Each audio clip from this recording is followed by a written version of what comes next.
¿Por qué las cebras no tienen úlcera? Capítulo 2.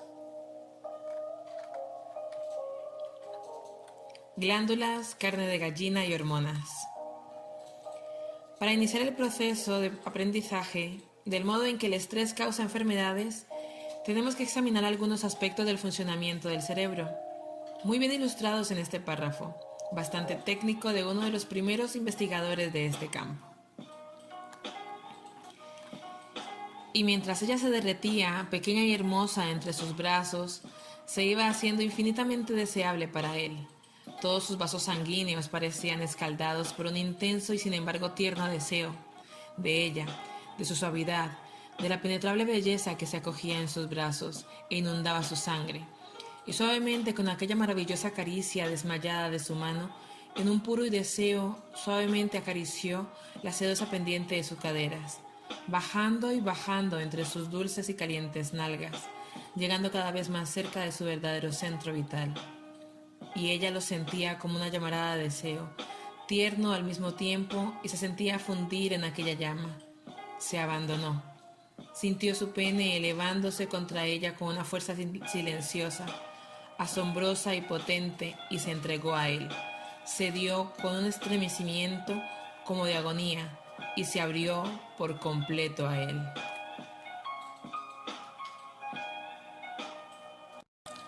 D.H. Lawrence, Lady Chatelain's Lover, 1929. Vamos a examinarlo. Si D.H. Lawrence es del agrado del lector, es posible que se hayan producido interesantes cambios en su organismo. Aunque no haya subido corriendo las escaleras, el corazón le latiera deprisa, la temperatura de la habitación no se ha modificado, pero se le habrán activado un par de glándulas sudoríparas. Y aunque ciertas partes de su organismo no hayan sido estimuladas de forma explícita mediante el tacto, el lector se habrá vuelto de repente muy consciente de ellas. Estamos sentados en una silla sin mover un músculo y por el simple hecho de pensar en algo, un pensamiento enojoso, triste, eufórico o lujurioso, de repente el páncreas se pone a segregar una hormona. ¿El páncreas? ¿Cómo es posible hacer tal cosa con el páncreas si ni siquiera sabemos dónde está? El hígado está produciendo una enzima que antes no estaba ahí. El vaso manda por fax un mensaje al timo. El riego sanguíneo de los capilares pequeños de los tobillos acaba de cambiar. Todo por un pensamiento. En el plano intelectual, todos comprendemos que el cerebro regula funciones en todo el cuerpo, pero aún nos sorprende cuando se nos recuerda hasta dónde pueden llegar tales efectos. En este capítulo nos proponemos aprender algo sobre las líneas de comunicación entre el cerebro y todo lo demás, para ver qué zonas se activan y cuáles se inhiben cuando estamos sentados en una silla y nos sentimos muy estresados. Esto es un requisito previo para examinar el modo en que la respuesta de estrés nos salva el pellejo cuando corremos por la sabana, pero hace que enfermemos tras meses de preocupaciones.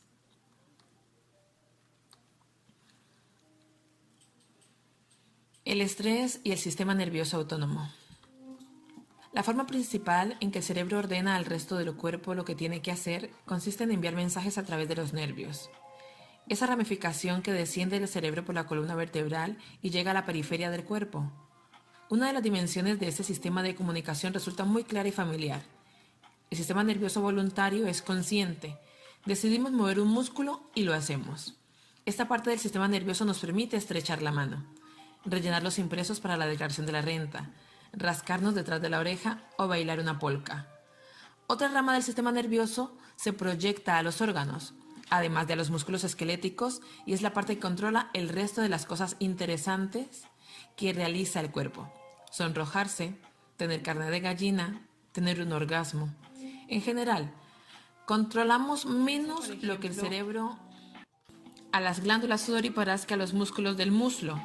No obstante, el funcionamiento de este sistema nervioso autónomo no escapa por completo a nuestro control. La biorretroalimentación, por ejemplo, consiste en aprender a modificar de forma consciente las funciones del sistema nervioso autónomo. En un terreno más prosaico, es lo mismo que hacemos al reprimir un fuerte erupto durante la celebración de una boda. Las proyecciones nerviosas, que llegan a puntos como las glándulas sudoríparas, transmiten mensajes relativamente involuntarios y automáticos. Por eso se denominan sistema nervioso autónomo y se halla muy relacionado con las respuestas de estrés. La mitad del sistema se activa en respuesta al estrés, la otra mitad se inhibe. La mitad del sistema nervioso autónomo que se activa se denomina sistema nervioso simpático.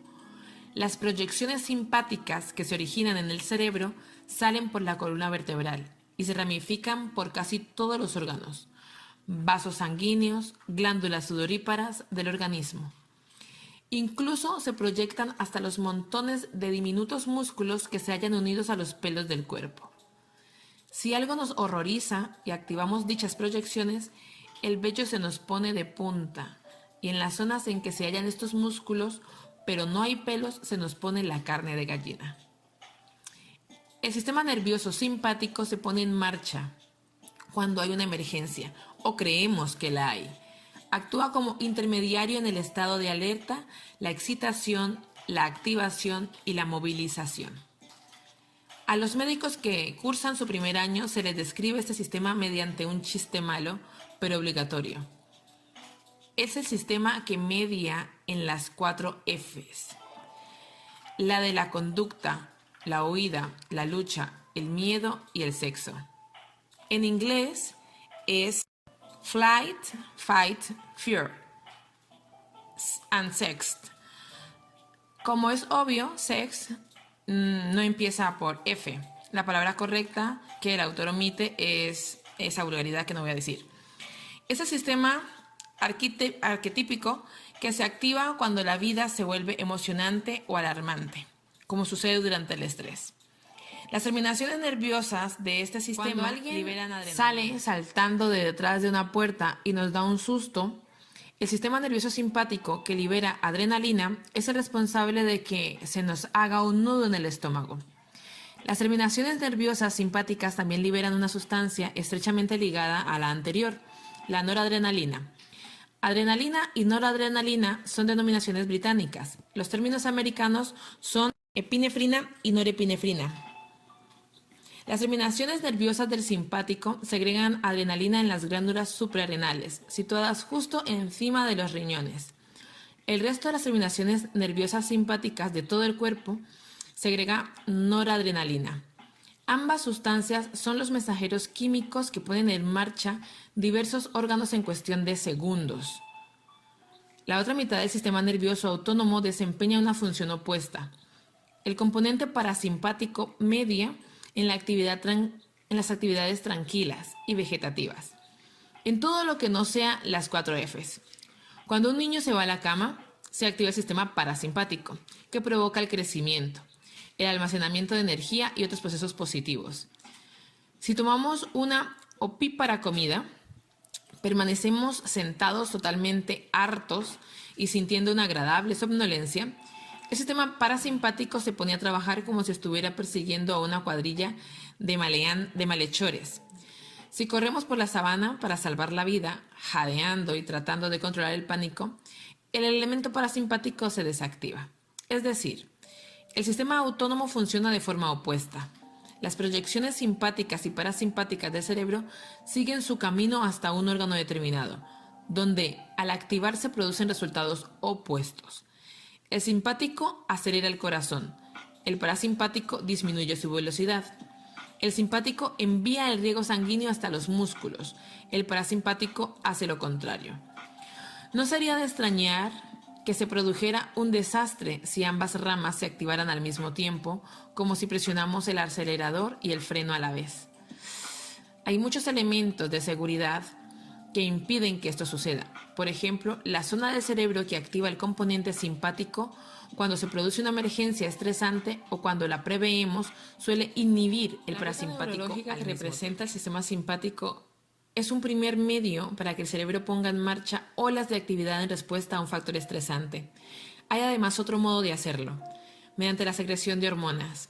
Cuando una neurona, una célula del sistema nervioso, segrega un mensajero químico que se desplaza a una milésima de micra y consigue que la neurona siguiente u otro tipo de célula de la fila haga algo distinto, ese mensajero se denomina neurotransmisor.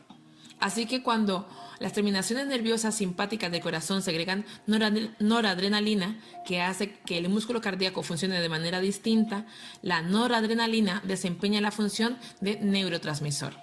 Cuando una neurona u otra célula segrega un mensajero que se une al torrente sanguíneo y afecta a hechos más amplios, el mensajero es una hormona. Las hormonas son segregadas por glándulas de todo tipo. Durante el estrés se activa la secreción de algunas y se inhibe la de otras.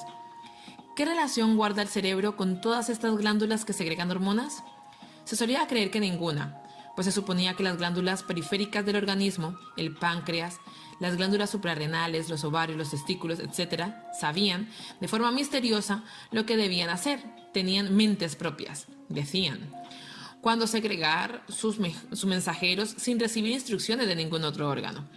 Este concepto erróneo dio origen a una moda bastante estúpida en las primeras décadas del siglo XX. Los científicos observaron que el impulso sexual masculino disminuía con la edad y supusieron que debía a que los testículos segregaban menos testosterona, una hormona sexual. Al envejecer, en realidad en aquella época no se conocía la hormona de la testosterona, simplemente se refería a misteriosos factores masculinos en los testículos. Y de hecho los niveles de testosterona no se reducen con la edad, solo hay un declive moderado y muy variable en la población de hombres ancianos, e incluso una disminución de la testosterona de un 10% con respecto al nivel normal no influye mucho en la conducta sexual. Dando un paso más allá, los científicos equipararon el envejecimiento con la disminución del impulso sexual, con menos testosterona.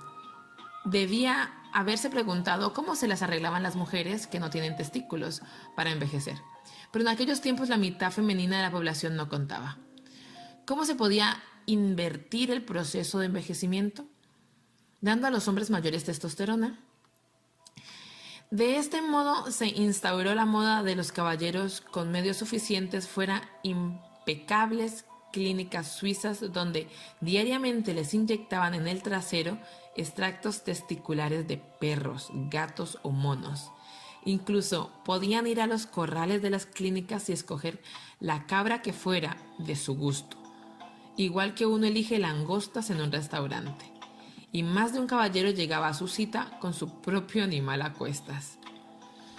Esto pronto condujo a una derivación de dicha terapia de rejuvenecimiento, a saber la organoterapia, el injerto de pequeños trozos de testículo.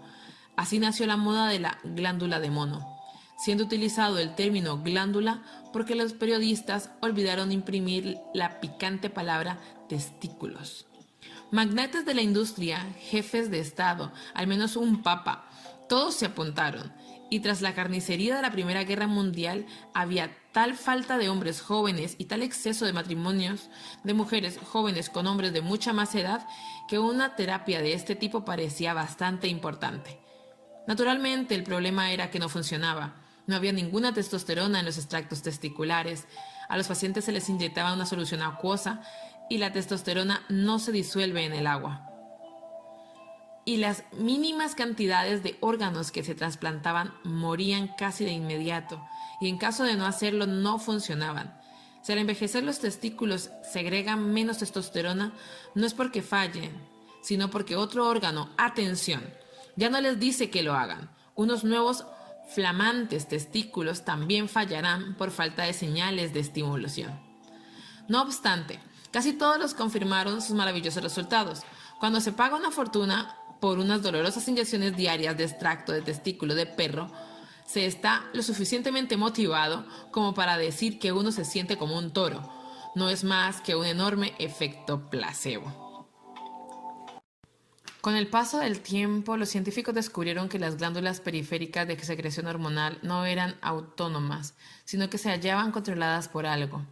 Centraron su atención en la glándula pituitaria, situada debajo del cerebro, porque se sabía que cuando se hallaba lesionada o enferma, se alteraba la secreción hormonal de todo el cuerpo.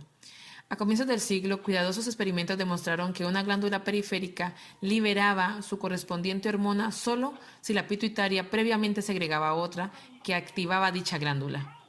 La pituitaria contenía un amplio conjunto de hormonas que llevaba la voz cantante en el resto del cuerpo. La pituitaria era la que realmente conocía el juego y regulaba la actividad del resto de las glándulas. Este descubrimiento dio origen a la memorable afirmación de que la pituitaria era la glándula maestra del cuerpo. Este hallazgo se extendió ampliamente, sobre todo gracias al Reader's Digest, que publicó la serie de artículos Soy el de Joe, soy el páncreas de Joe, soy la tibia de Joe, soy los ovarios de Joe, etc. En el tercer párrafo de Soy la pituitaria de Joe aparecía el asunto de la glándula maestra, pero en la década de 1950 los científicos ya sabían de la pituitaria no era tal cosa. La prueba más sencilla consistía en que si se extirpaba la pituitaria y se colocaba en un pequeño tazón lleno de sus nutrientes, la pituitaria actuaba de forma anormal, pues dejaba de segregar varias hormonas. Claro, se dirá el lector, si se extirpa un órgano y se echa en una sopa nutritiva, deja de funcionar. Pero es interesante señalar que aunque esa pituitaria explantada dejaba de segregar ciertas hormonas, segregaba otras a una velocidad elevadísima. La pituitaria actuaba de modo irregular no porque se hallara traumatizada, sino porque resultó que no poseía el plan del juego hormonal completo. Cumplía órdenes bastante fáciles de obtener. Si se destruye la parte del cerebro que se halla justo al lado de la pituitaria, esta deja de segregar determinadas hormonas y libera otras de forma excesiva, lo cual indica que el cerebro controla algunas hormonas de la pituitaria, estimulando su secreción, y controla otras, inhibiéndola. El problema consistía en descubrir el modo en el que el cerebro lo conseguía. Lo lógico era buscar los nervios que se proyectaran del cerebro a la pituitaria, como las proyecciones nerviosas que llegan al corazón o a otra zona, y los neurotransmisores correspondientes. Pero nadie pudo hallar tales proyecciones. Emino afirmó que también el cerebro era una glándula hormonal, que liberaba hormonas que se desplazaban hasta la pituitaria y que dirigían sus acciones. En principio, no era una idea descabellada. Un cuarto de siglo antes, uno de los padres de este campo, Ernst Schroeder, había demostrado que hormonas cuyo origen se atribuía a una glándula periférica se originaban en el cerebro. No obstante, muchos científicos creyeron que la idea de Harris era una locura. Las hormonas se producían en las glándulas periféricas como los ovarios, los testículos o el páncreas, pero que el cerebro resumara hormonas era absurdo. Esto no solo parecía científicamente inverosímil, sino también una acción impropia del cerebro, indecorosa, opuesta a la escritura de sonetos. Dos científicos, Roger Gelman y Andrew Shaley, comenzaron a buscar estas supuestas hormonas cerebrales, lo cual era una labor increíblemente difícil. El cerebro se comunica con la pituitaria a través de un sistema circulatorio minúsculo, solo ligeramente mayor que el punto al final de una frase. No se podía buscar estas supuestas hormonas liberadoras o inhibidoras cerebrales de la circulación sanguínea, ya que en el caso de que existieran, cuando llegaran allí se habrían diluido de tal modo que sería imposible de detectar. Había que buscar en trocitos de tejido de la base del cerebro que contienen los vasos sanguíneos que van del cerebro a la pituitaria.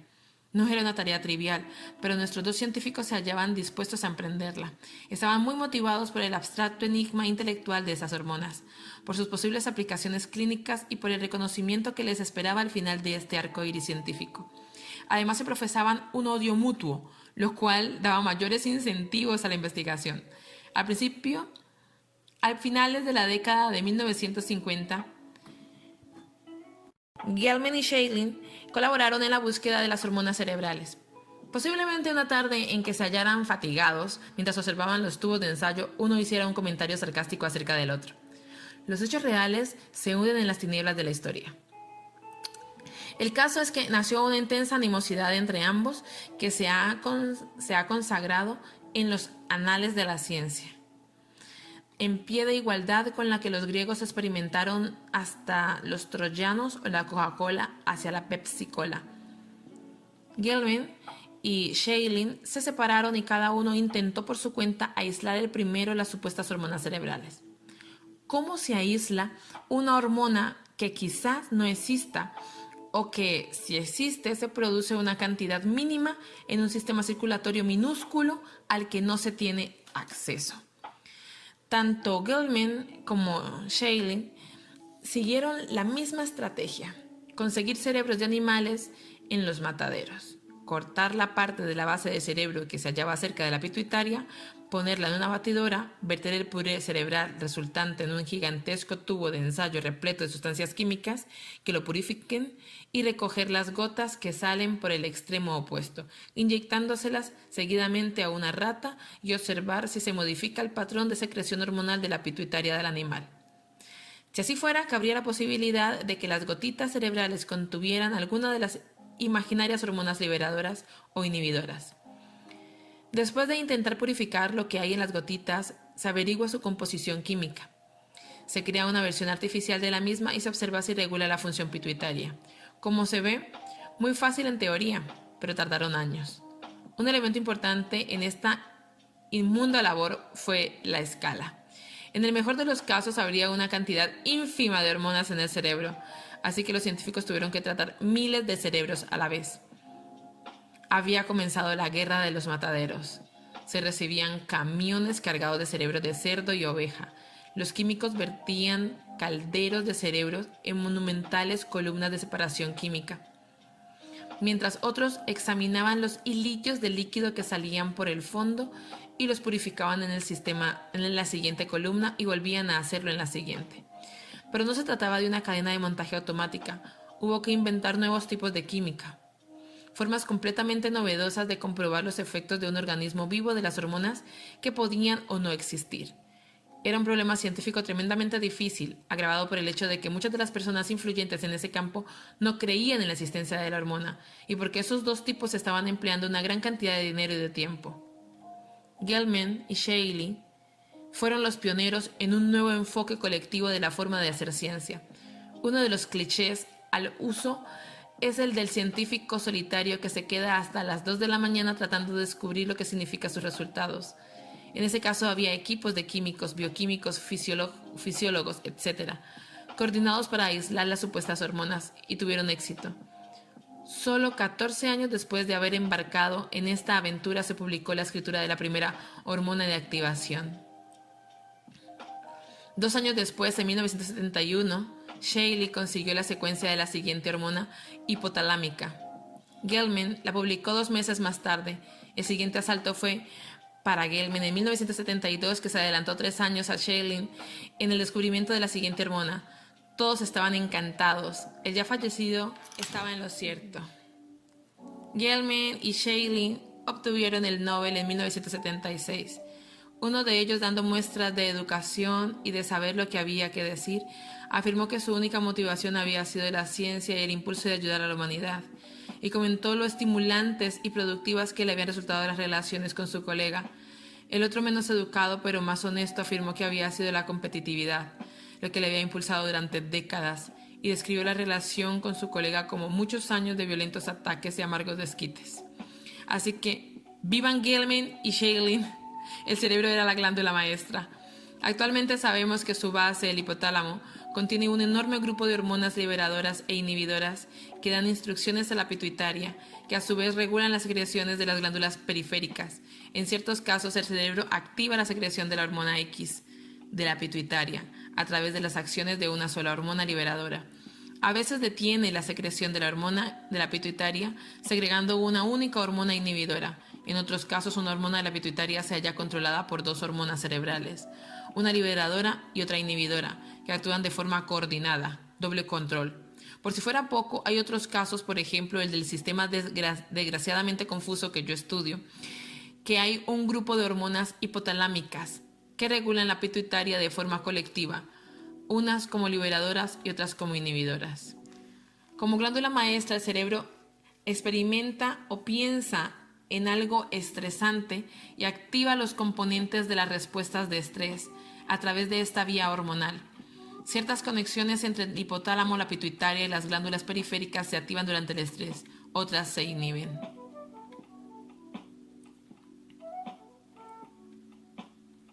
El cerebro recibe o prevé un agente estresante, lo que hace que el hipotálamo desencadene la liberación de CRH y de las hormonas relacionadas.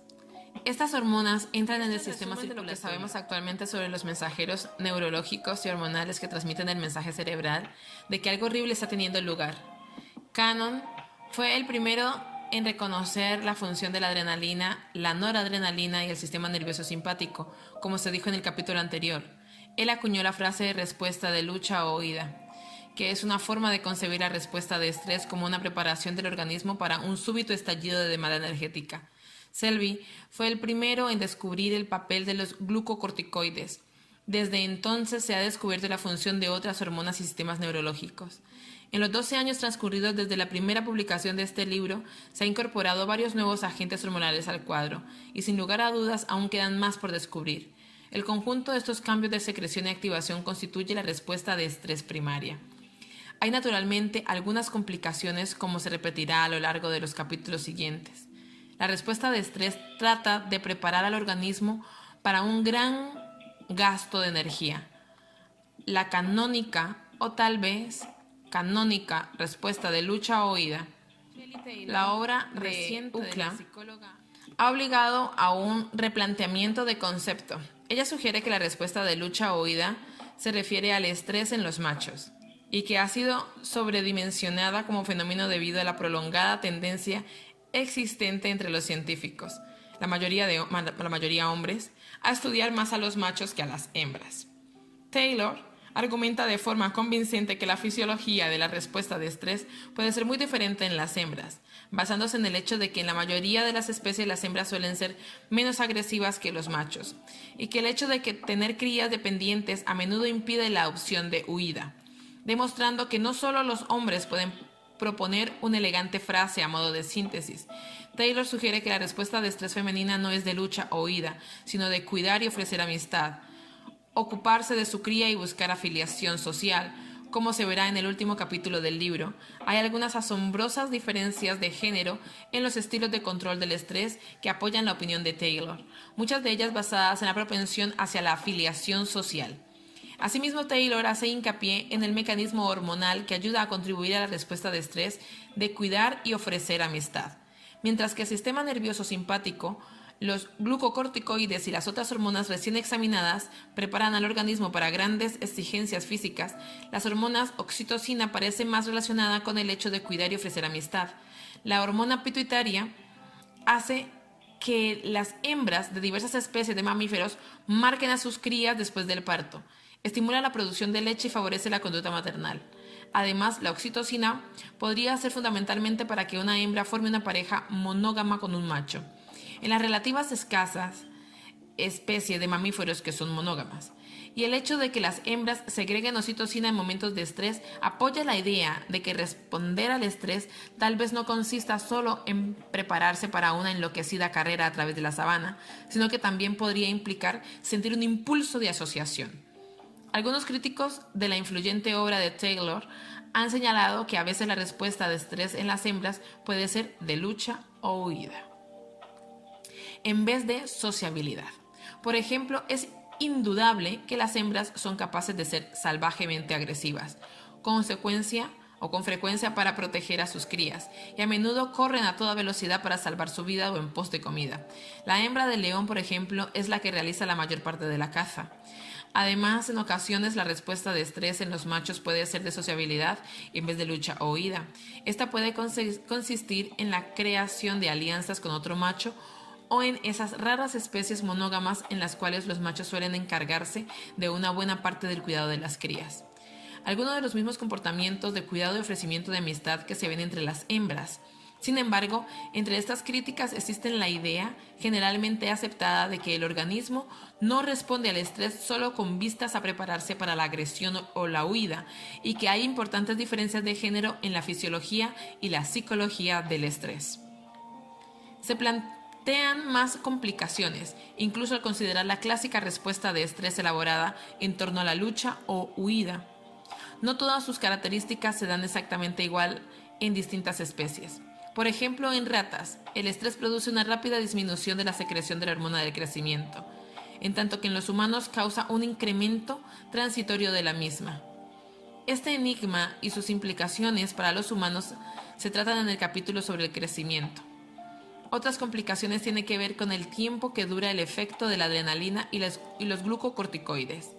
Hace apenas unos párrafos señalé que la primera actúa al cabo de unos segundos, mientras que los últimos hacen retroceder la actividad de la adrenalina durante el curso de los minutos a horas. Esto es fantástico. Frente a un ejército invasor, a veces las respuestas defensivas pueden consistir en sacar armas de una armería, la adrenalina que actúa en segundos. Y una defensa también puede ser incitar la construcción de nuevos tanques, los glucocorticoides que actúan durante horas. Pero en el contexto de unos leones que persiguen cebras, ¿cuántas carreras a toda velocidad a través de la pradera realmente duran horas? ¿De qué sirven los glucocorticoides si algunas de sus acciones se notan mucho después que nuestro característico agente estresante, amanecer en la sabana, haya pasado? Algunos efectos de los glucocorticoides ayudan a producir la respuesta de estrés. Otros ayudan a recuperarse de la respuesta de estrés, como se describirá en el capítulo 8.